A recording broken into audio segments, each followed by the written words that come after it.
Thank you for joining us here on the Back 30. If you're new to us, I'm Neil. This is my wife Melissa. We're happy to present to you our house build. Enjoy!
Into the boss's office.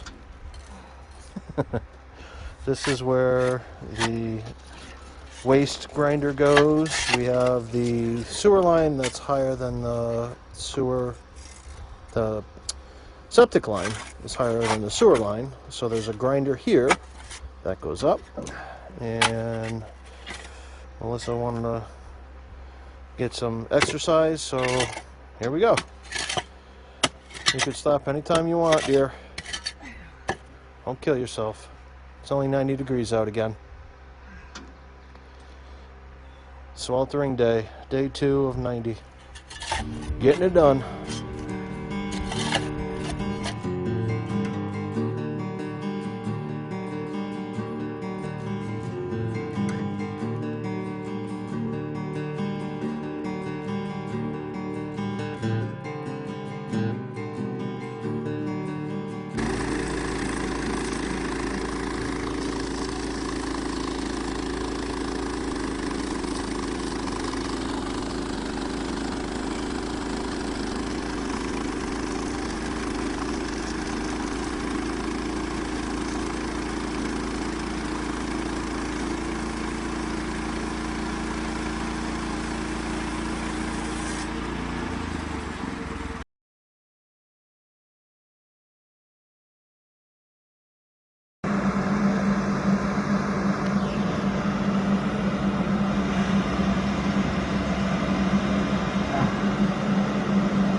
So we got our sill in, pressure treated.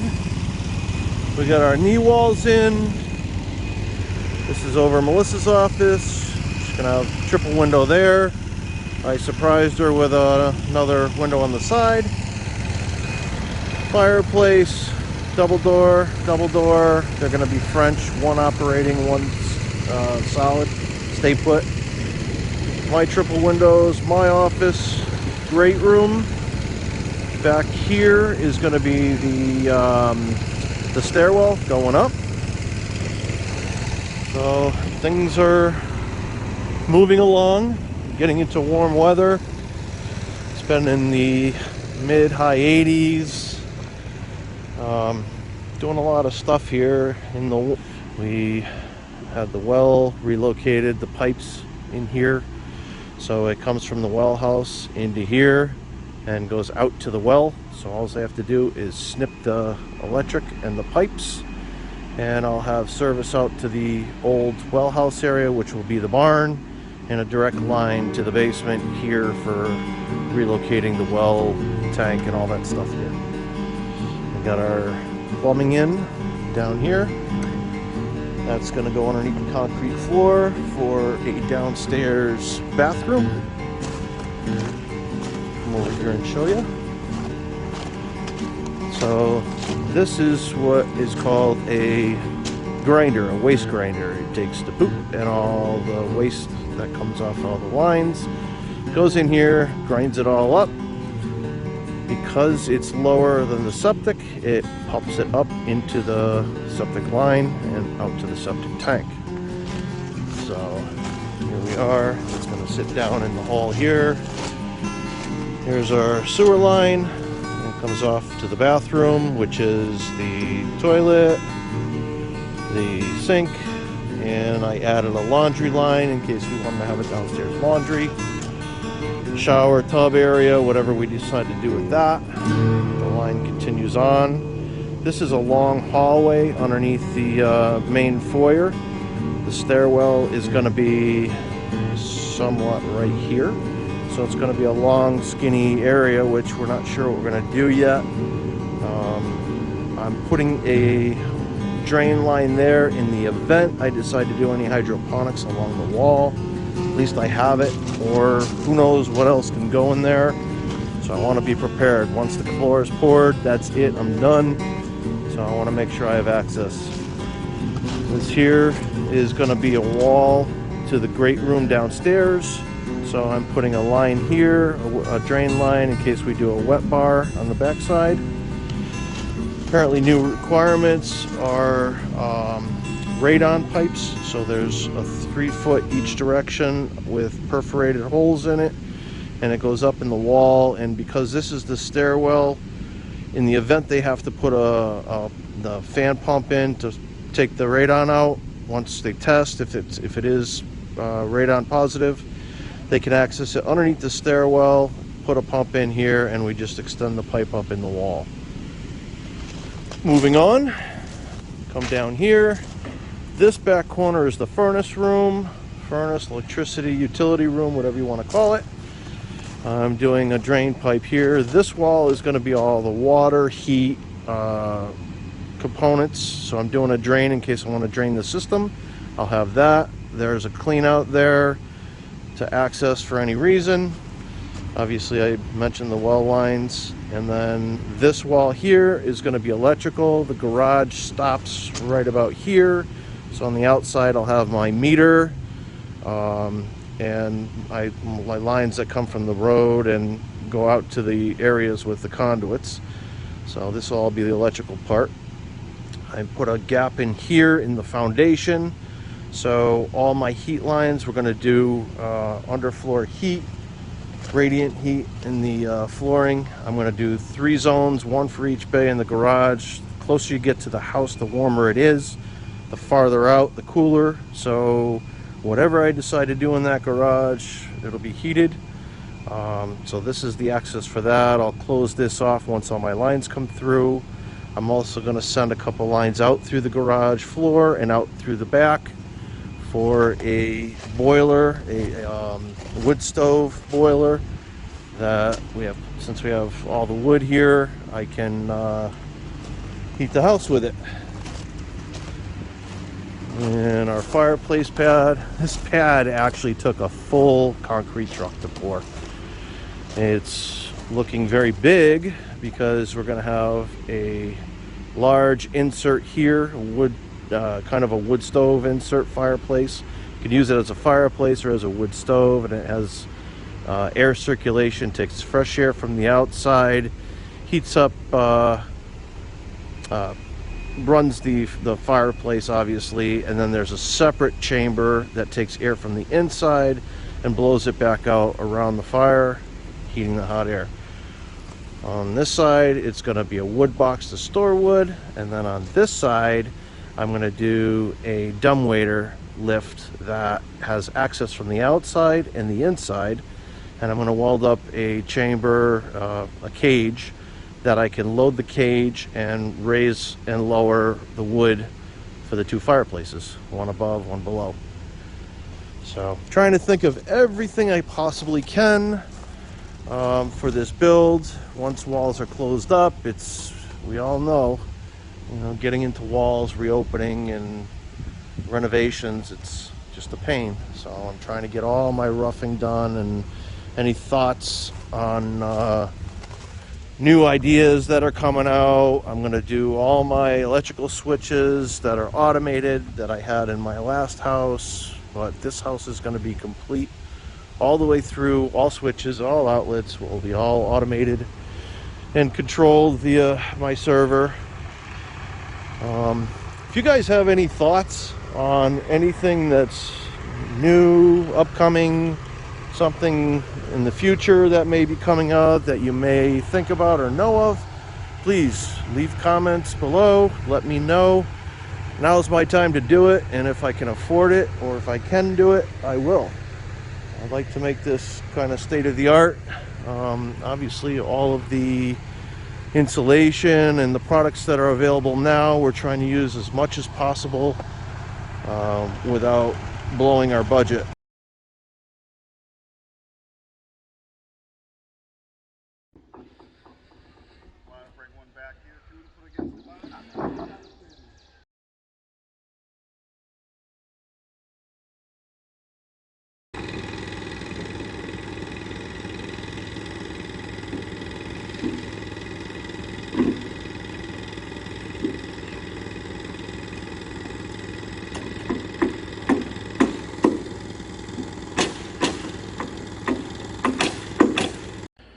End of day 3 framing, Thursday, July 7th, 2022. We have most of the floor joists in now. They got the steel beam in today, going down the center, and then across underneath at the fireplace.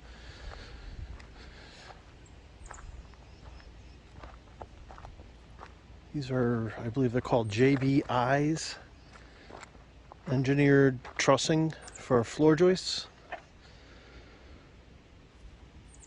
These guys are just going to town on this. It's literally day 3, and they got the floor just about done. Just amazing. Well, onwards to day 4.